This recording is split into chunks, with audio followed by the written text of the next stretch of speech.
네, 중기부. 네, 중기부 말씀드리겠습니다. 올해는 예산 받아서 제일 먼저 좀 항목들 조정하고 지출 구조 조정을 했습니다. 그래서 예산은 전체적으로 1.6조 원이 늘어난 16.8조 원으로 집행이 됐지만 항목들을 조정을 해서 좀 더 크게 쓰이고 성장에 쓰이는 부분들 그리고 소상공인의 회복에 쓰이는 예산들로 키워드를 잡고 집중하고 있습니다. 우선 창업 벤처 분야 먼저 말씀드리겠습니다. AI 딥테크 쪽으로 유망 스타트업 발굴 육성하는 데 집중해서 모태펀드를 마중물로 벤처 투자 시장을 확대하는 데 집중할 예정입니다. 이를 위해서 모태펀드 출자 예산이 역대 최대 규모인 1.1조 원으로 편성했습니다. 이 부분 중에 50% 이상을 유니콘 육성을 위한 넥스트 유니콘 프로젝트에 집중합니다. 그리고 또 하나는 창업을 했다가 다시 재기하려는 제도전 펀드 부분에 예산을 좀 대폭 늘렸습니다. 2026년에는 2천억 조성하고 그리고 벤처들의 회수 시장 관련된 부분도 굉장히 많은 부분 업계 얘기들이 있기 때문에 세컨더리와 M&A 쪽에서의 회수 시장 활성화를 위한 부분들을 지원하는 것을 벤처 쪽 우선 주요 과제들로 봤습니다. 두 번째는 중소기업 지원 부분입니다. 중소기업은 지금 굉장히 많은 업체들이 인력 고용을 하고 있고 또 제조업 쪽에 많은 부분이 있어서 중소제조기업의 DX AX 대전환, 그러니까 가장 중요한 과제로는 스마트 공장 보급 예산을 잡았습니다. 스마트 공장 관련해서 변화된 데이터, 그러니까 스마트 공장으로 변화된 업체들을 보면 중소기업인데 생산성이 35% 늘어나고 산재율도 20% 정도 감소합니다. 그래서 이런 부분들을 좀 집중적으로 육성을 하면 중소기업들에 가서 일하기 힘들다. 공장에 대한 그런 인식을 바꿀 수 있는 분위기들이 있습니다. 그래서 스마트 공장 관련된 부분은 산업부랑 협업을 해서 좀 집중적으로 고도화시킬 수 있는 부분에 예산도 많이 투입하고 집중해야 한다고 생각합니다. 그리고 중소기업 R&D 부분도 역대 최대 규모로 2.2조 원 투입했고요. 이 부분은 시장에 바로 나갈 수 있는 상품을 개발하는 쪽에 집중해서 중소기업 경쟁력 높이려고 합니다. 아까 말씀 주셨던 수출 부분이 중소기업 부분에서는 굉장히 중요하다고 보고 있습니다. 이 K뷰티는 뭐 정말 정부가 일부 그냥 예산 한 6천억 정도 지금까지 투자했던 것들하고 그다음에 그러니까 규제 관련된 거 풀어준 것만으로도 지금 늘어나고 있는 상황이고 올해도 계속해서 역대 최고치를 기록하고 있는데요. 이 중에 지금 아까 오전 이제 부총리 주재하셨던 경제장관 회의에서도 잠깐 수출 국 다변화 이야기들이 나왔는데 화장품은 미국보다 EU가 지금 빠르게 늘고 있는 중입니다. 그래서 이 EU 쪽의 각 나라별로 규제 상황들과 업체들이 가장 원하는 건 나라별 규제 상황 그리고 물류 관련된 지원들 관련된 부분들 이런 몇 가지들이 있어서 그리고 소비재 상품들도 좋아지고 있고요.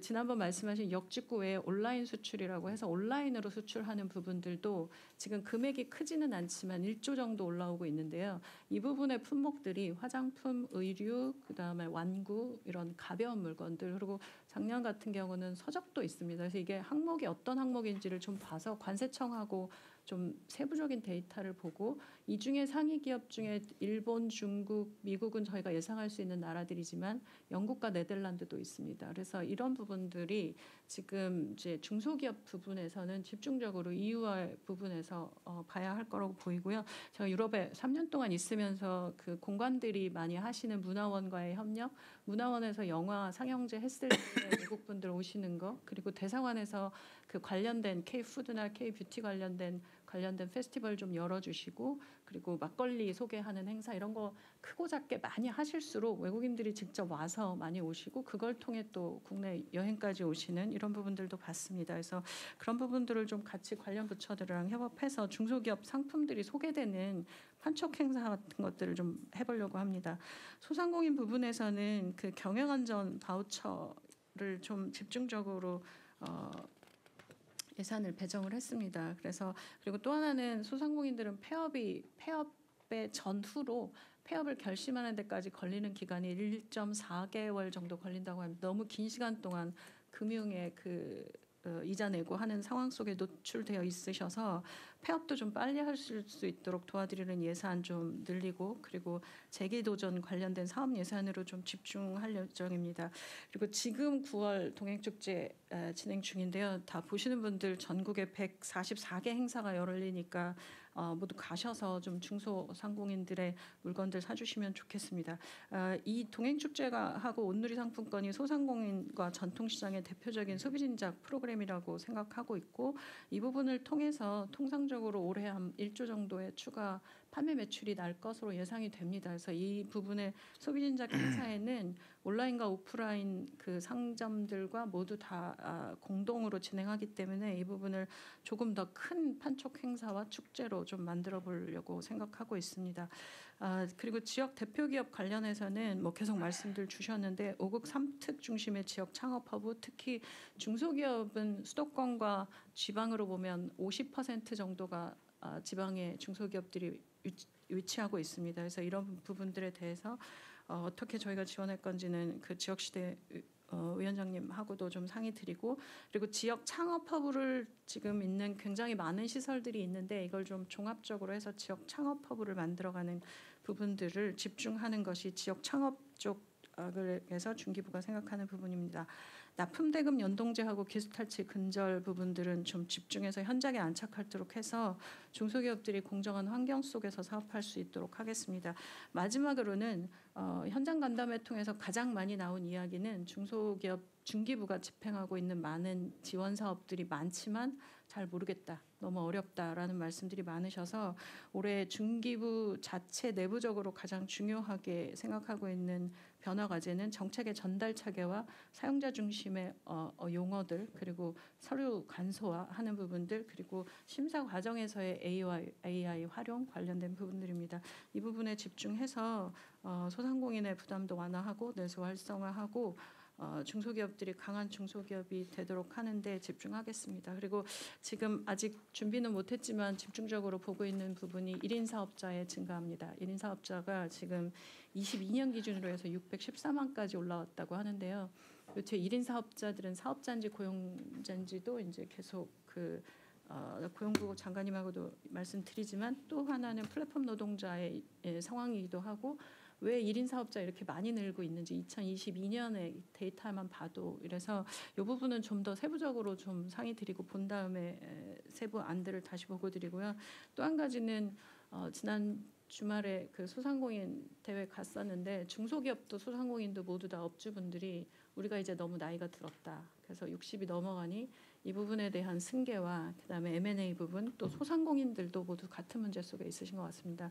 일본이 이 부분에 대해서 굉장히 좀 잘하고 있다는 부분이 있어서 일본 쪽의 관련 부처들과 좀 정책적인 협력 이런 부분들도 생각해 보고 있습니다. 이상 보고 마치겠습니다. 네, 다른 부처 의견 있으면 말씀하십시오. 네, 식약처장 벌써 말씀하시죠. 제가 먼저 하세요. 예. 지금 그 장관님께서 K뷰티 관련해서 말씀을 하셨는데요. K뷰티가 지금 176개국으로 수출이 되고 있습니다. 그래서 저도 지난주에 이제 화장품 업계들을 만났는데 장관님 말씀하신 것처럼 업계에서 지금 큰 업체나 작은 업체나 다 규제 정보가 필요하다고 하고 또 하나는 176개국 들어갈 때 통관 정보가 다 서로 제각각이라서 관세청에서 좀 통관 정보 같은 걸 좀 알려줄 수 없느냐 그런 얘기를 하셔가지고 법령도 다르고 규제도 다르고 그래서 제 생각에는 이런 K뷰티는 한 부처만의 일은 아닐 거라고 생각하고 식약처, 중기부, 산업부, 법제처 또 관세청 이렇게 해서 좀 원팀으로 K뷰티 수출 지원 다부처 협의체 같은 걸 하나 만들어서 같이 각 그 사업체들이 어려운 것들을 도와주는 것들을 좀 구상을 해보려고 지금 생각을 하고 있습니다. 일단 요것만 제가 덧붙여 말씀을 좀 드리면은 하여튼 이게 원스톱 서비스를 최대로 좀 활용을 해야 되는데 이게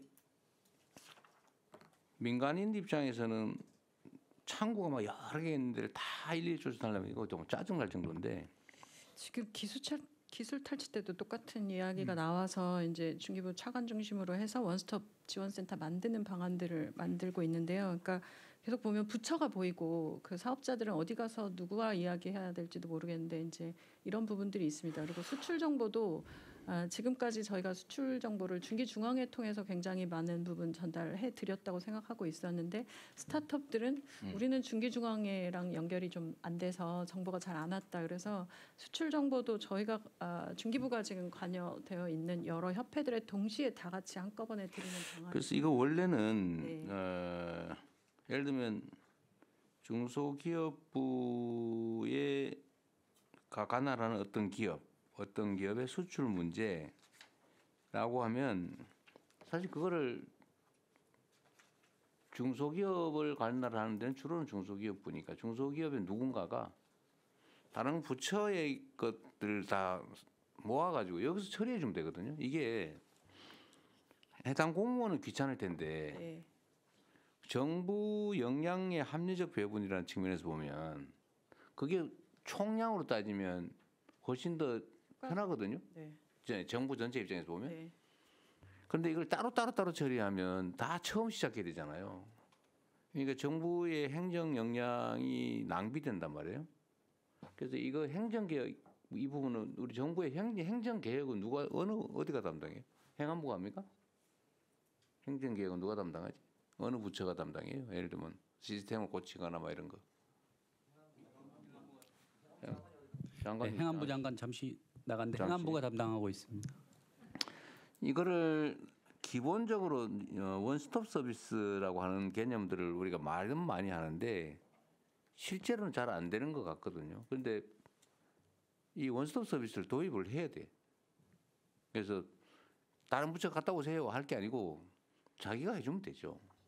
지금 중소기업 그 관련된 이제 진흥공단, 소상공인진흥공단과 중기진흥공단이 이제 저희 부처에 있으니까 한번 그 방안들 네, 이거는 모든 부처가 다 똑같은데 어쨌든 국민들이 그냥 한 군데 가서 얘기하면 거기서 다 알아서 다른 부처 얘기까지 다 그럼 모아서 처리해 주는 게 그게 요즘 같은 이 디지털 세상에서 그 네가 다 알아봐라. 그건 진짜 말이 안 되거든요. 요거를 정책 과제로 해가지고 원스톱 서비스를 기본적으로 모든 행정에 도입하는 걸로.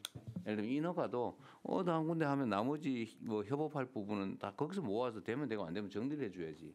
이거 해봐라 저거 해라 이러다 막 1년씩 걸리고 그러잖아요. 예, 이거 저 AI 수석도 좀 신경 써서 시스템을 만드는 그리 어려운 건 아니니까요. 요거는 행안부에서 별도로 이거에 대한 기본적 기획을 좀 해봐 주세요. 예, 그 계획을 세우고 있습니다. 아 그래요? 예. 네. 그러시고 또한 제가 하나 물어보고 싶은 거는 모태펀드 출자 예산이 1.1조 원이면은 이걸로 최종적으로 구성할 수 있는 펀드 최대 규모는 얼마예요? 지금 매번 다르긴 하겠지만 통상적으로 21년에 80% 그러니까 저희가 출자를 하고 나면 80% 정도가 5배 정도 승수가 있는 거예요? 네. 근데 이건 최대고 지금 현재 한 서너 배 정도까지는 그래도 가져갈 수 있지 않을까라고 생각. 근데 그런 걸로 치면 너무 적지 않아요? 적다는 건 1.1조가 적다고 네. 말씀. 그래서 이제 올해가 1.1조고요. 지금 이제 연기금이나 뭐 퇴직 그 연금이나 관련된 부분들 계속 협조 요청 드리면서 그리고 저희 부처만 1.1조고 올해 타 부처가 출자하시는 것까지 다 합치면 2.0조. 저번에도 얘기했는데 이게 우리가 이제 재정으로 이거는 펀드로 하면 돈이 남는 거잖아, 그죠? 근데 우리는 이건 세금으로 거둔 거니까 이걸 굳이 남길 필요가 없는 건데 예를 들면 우리가 일종의 후순위 투자를 할 수도 있잖아요. 손실을 이거 우리가 먼저 분담한다. 지금 퇴직연금 같은 경우는 그렇게 하자고 하고 이제 협의를 드리고 있는 그래요? 중이고, 네. 우리가 이걸 20% 예를 들면 5배라고 하면 20% 손해 봐도 본전이잖아요. 네네. 민간 입장에서는 네. 그럼 매우 안전한 펀드가 되는데 지금 현재는 그런 펀드가 있어요. 제가 그 부분은 정확히 잘 모르겠어요. 그 펀드라고 하면 기본적으로 다 동등한 조건으로 하는 게 기본 개념이긴 한데 네. 공공 분야에서 꼭 그럴 필요 없잖아요. 지금 예, 금융위선 말씀드리겠습니다. 네네. 그 말씀하신 대로 이제 그 후순위에 자금을 넣어서 레버리지를 일으킨다 이렇게 보시면 되고 그러니까 예. 모태펀드는 이제 2천억여면은 1조 해서 5배고 저희 이제 금융위 쪽은 조금 더 그 초기가 아니고 또 성장 기업에 가면 저희는 한 10배 정도 이렇게 레버리지를 일으키는 그런 기법들이 많이 활용되고 있습니다. 10% 투자하거나 뭐 90% 민간에서 해가지고 같이 들어가는 건데. 그렇습니다. 근데 지금까지 펀드의 기본 개념은 공공이 투자하니까 저긴 믿을만하겠지라고 해서 민간이 들어오는 구조 아니잖아요. 예. 그거 말고 제가 말하기는 이걸 이렇게 하는 것도 방법이긴 한데 10%는 우리가 우선 손실을 감당해 주겠다 그러면 더 많이 들어올 거 아니에요. 예. 당연히 지금 그 들어오는 그 자금을 이제 순위를 바꾸어서 대통령께서 말씀하신 대로 후순위로 받쳐주는 그렇게 지금 설계를 하고 있습니다. 네. 그래서 그렇게 하면 좀 더 위험한 영역에 지금 모태펀드는 사실 지난 20년간 운영하면서 8% 수익률이 났습니다. 그리고 많이 남더라고요. 네, 내가 보니까. 최근 5년간에는 10% 이상 나고 있어서 사실은 어떤 그 지금 내부적으로 저희가 가지고 있는 공공 그 기금 중에서 보면 실적이 민간에 준하게 좋다고 이게 저도 경기도에 모태펀드가 좀 있었는데 그게 보니까 막 15%씩 수익이 나오고 그러더라고요. 그러니까 잘 고르는 거예요. 네. 그게 왜 그런지 모르겠는데 이게 이제 그 거기 들어가 있는 기업이 엑시시 잘 됐을 때는 그게 크게 한번 튀는 거여서 엑시시 시장 얘기를 계속해서 업체들이 회수 시장 얘기를 하고 있는 상황이고요. 그래서 이제 좋은 기업들이 유니콘이 많이 나오면 그들이 한번 IPO 가서 나오는 걸로 전체의 그 펀드 수익이 좋아지는 이런 구조들인데 전체적으로는 그래도 지금 유니콘 숫자가 적다고는 하시지만 계속 나오고 있는 상황이어서 저는 이 초기 투자라고 하는 부분으로 마중물로 모태펀드는 계속 가고 그리고 이제 걱정하시는 그 연기금이나 퇴직연금 굉장히 걱정 많으시지만 지금 대통령께서 말씀하신 것처럼 그렇게 저희가 후순위 출자하는 형태로 가면 될 것 같고요. 얼마 전에 이쪽 그 연기금 풀에서 첫 번째 이제 투자가 일어났습니다. 그래서 400억, 200억씩 해가지고 저희가 하나 만들었고요. 그리고 최근에는 일본 쪽에 그 교포들 자금도 좀 들어오고 있고, 그리고 외국 그 VC들도 좀 한국 업체들 대상으로 투자하고 싶다는 얘기들도. 그러니까 이게 지금 요즘은 뭐 기술 경쟁 시대인데. 또 위험한 분야에 대한 투자를 민간이 하기는 많이 망설여지지만 공공에서 일정 부분 위험을 감수해 주면 훨씬 투자가 활성화될 것 같은데.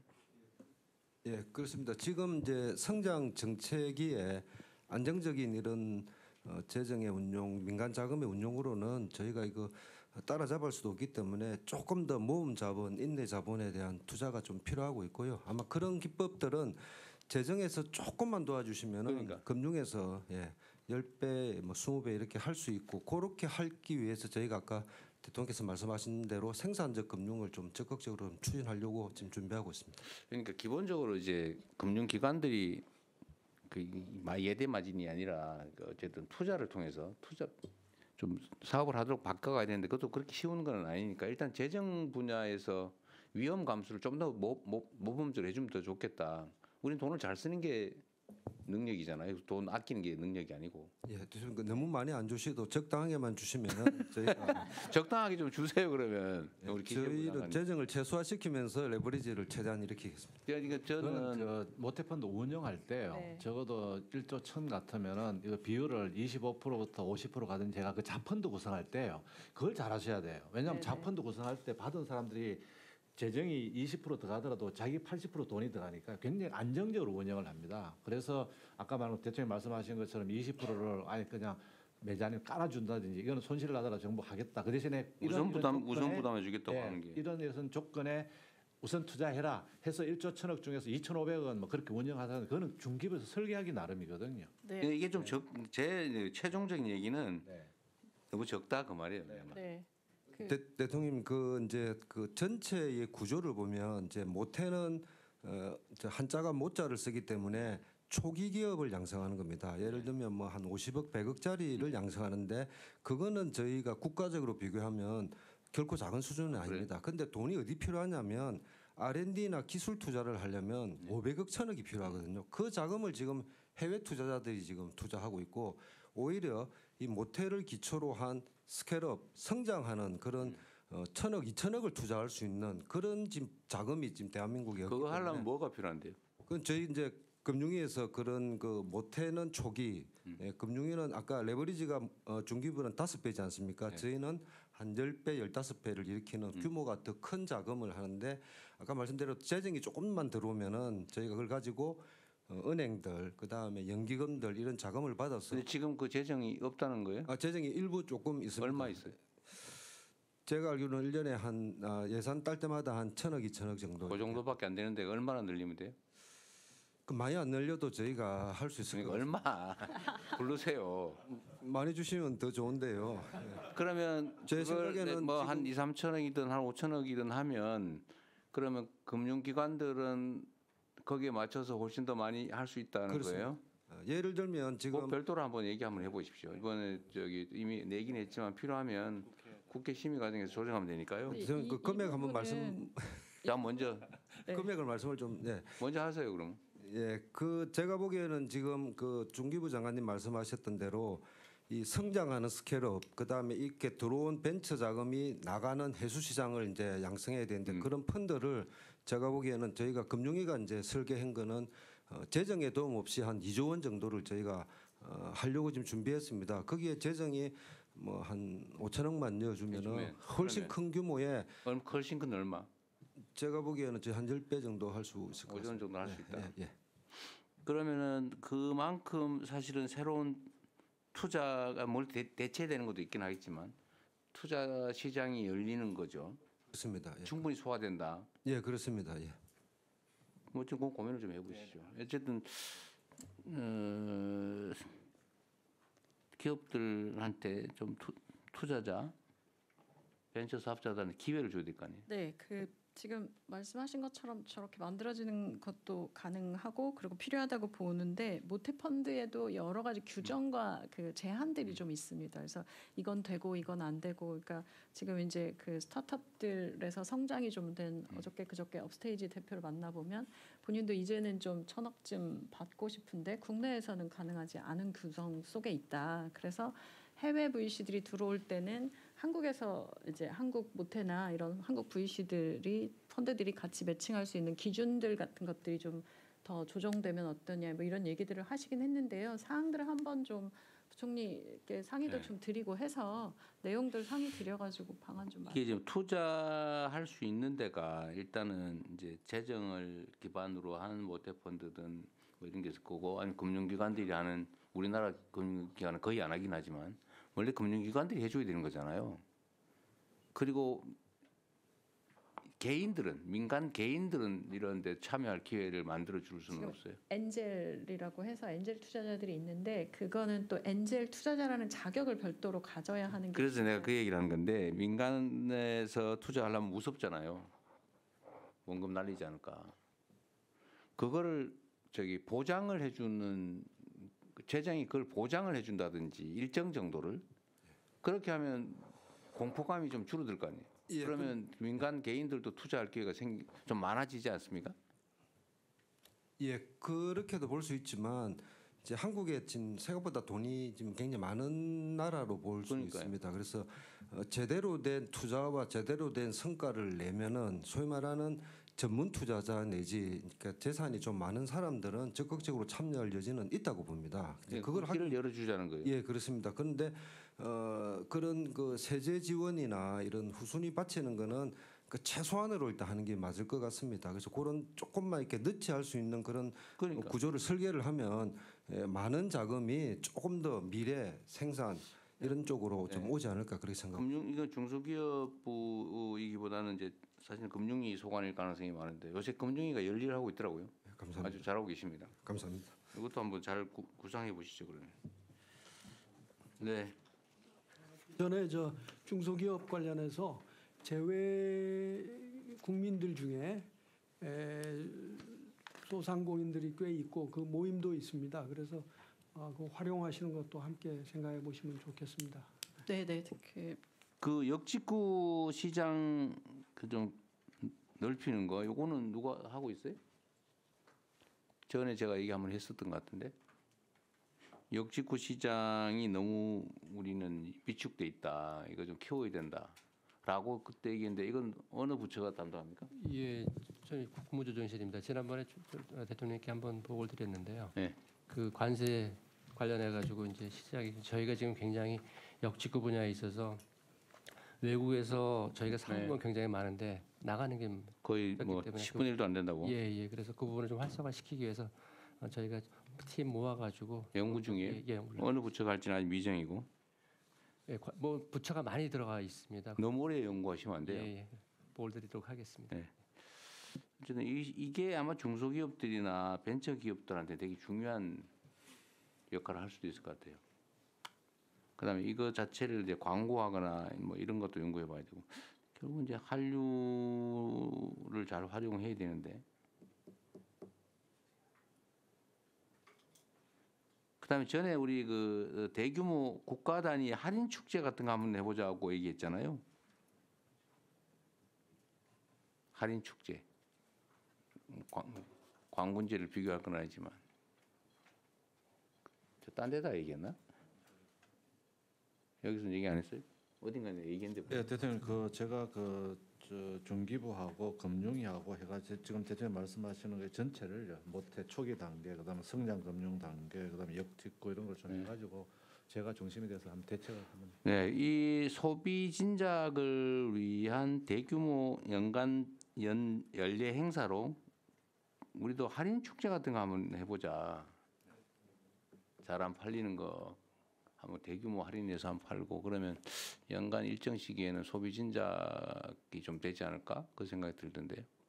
지금 하고 있는 동행 축제가 1년에 3번 정도 열고 있고 이걸 통해 이제 지금 그 작년에 한 2조 정도 매출이 중소기업 소상공인 대상으로는 냈다고 하는데요. 지금 말씀하신 한인 축제는 이제 글로벌하게 외부까지 다 말씀하셨죠. 네, 좀 국가 단위로 그게 10월쯤인가 뭐 있다고 하는 것 같은데. 그거는 산자부가 하고 있는 페스타도 또 있고 여러 개가 좀 있습니다. 근데 저는 이제 그 문화부도 있고 여러 형태들의 축제들이 많은데 좀 브랜드를 하나로 가서 그러니까 한국 상품 몰아야지 네. 좀 이런 부분들이 힘을 받지 않을까. 그걸 통합 기획을 해가지고 연간 가을에 한번 모으든지 그 기업들 사정이 있을 테니까 좀 재고 처분도 좀 하고 싸게 좀 그럴 수 있는 대규모 할인 국가 단위 할인 축제 이런 걸 한번 조금만 하고 있더라고 보니까. 그건 저희가 좀 한번 기억해 보겠습니다. 중소기업부가 네. 해보실래? 네.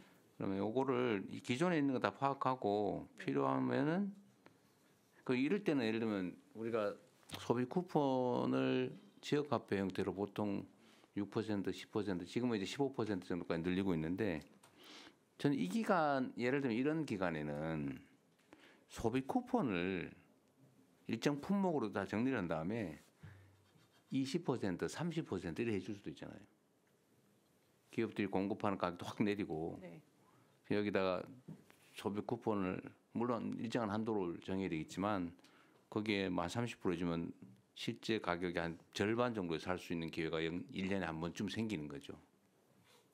그것도 기업들은 잘 안 팔리거나 이런 것도 소진할 수도 있을 거고. 그래서 소비 쿠폰 지역 카페 다 묶어가지고 온라인. 네, 그 온누리 상품권하고 소비 쿠폰하고 이제 지난번에 그래서 비서실장께 한번 상의를 드려서 온누리 상품권의 데이터가 지금 한 1년에 4조 이상 거래가 일어나고 있는데 이게 어디에 쓰이는지를 실시간으로 볼 수 있는 데이터는 없어서 그 부분을 한번 보고 소비 쿠폰까지 같이 넣어서 좀 동작할 수 있도록 하면 굉장히 좋은 툴이 될 것 같습니다. 그러니까 뭐 2, 3주 하든지 한 1, 2주 하든지 해가지고 딱 어디 날짜도 잘 잡아야 돼. 기획을 한번 해봐 주십시오. 비서실장입니다. 대통령 중기부만 할 문제는 아닌 것 같고 아까 말한 것처럼 산자부도 페스타 관련된 게 그렇죠. 있고요. 그리고 이게 어쨌든 관광 관련돼도 좀 있습니다. 그래서 소비 쿠폰하고 연계해서 이게 약간 부처별로 여러 군데가 있어서 종합 대책을 하기 위해서는 어쨌든 국조실이 중심을 좀 가지고 여기 부처들을 모아서 기획을 하는 게 좀 합리적일 것 같습니다. 그러니까 예를 들면 그때 시기에 들어오는 외국인 관광객들한테 10% 할인가를 준다든지 그러면 우 몰려올 수도 있죠. 적당한 시점을 잘 골라서. 어쨌든 그러면 그 누가 중소기업부가 그래도 산자부까지 다 모아가지고 같이 하면 되니까. 예, 저희 국조실에서 좀 국무조정실에서. 챙겨보겠습니다. 네. 네, 그걸 국무조정실 그런 거 하는 거니까. 어쨌든 최종 책임은 중기부 장관이 지기로 하고 국무조정실에서 지원해가지고 하십시오.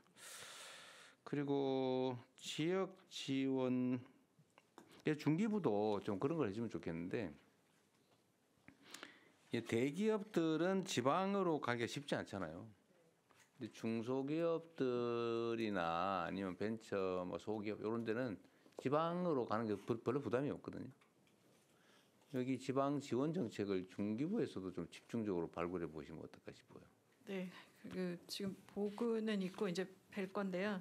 아직 뾰족하게 왜냐하면 이제 일하러 갈 그 좋은 개발자들이 지방에 없어서 벤처들은 움직이기 어렵다는 얘기를 많이 하는데 지금 저희 보고 있는 건 전국의 기술대학들이 있는 지점들은 좋습니다. 그래서 그 기술대학 중심으로의 방안을 좀 내보는 거는 좀 내부 고민하고 지금 있습니다.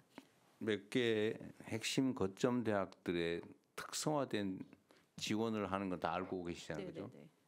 그 대규모 지원할 텐데 거기하고 뭐 연결을 해가지고 네. 발굴을 하든지. 예.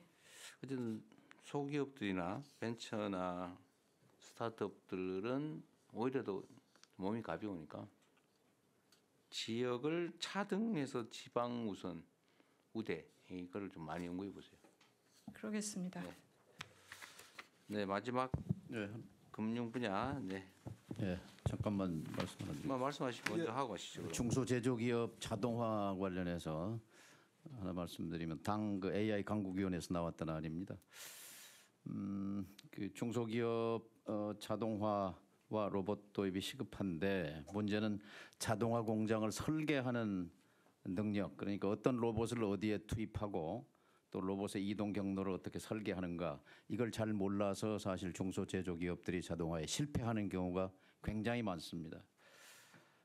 이를 위해서는 이제 그 자동화 소프트웨어가 필요한데 이거는 독일 지멘스 같은 이제 외국 라이선스가 있는데 이거는 1년에 비용만 2억이 넘습니다. 그래서 중소기업 돈도 없고 전문 인력 채용하기도 어렵기 때문에 어려운데 그 대안은 뭐냐면 당에서 만들었던 것은 무료로 AI 공장장을 중소기업에 파견하는 사업을 대대적으로 할 필요가 있다.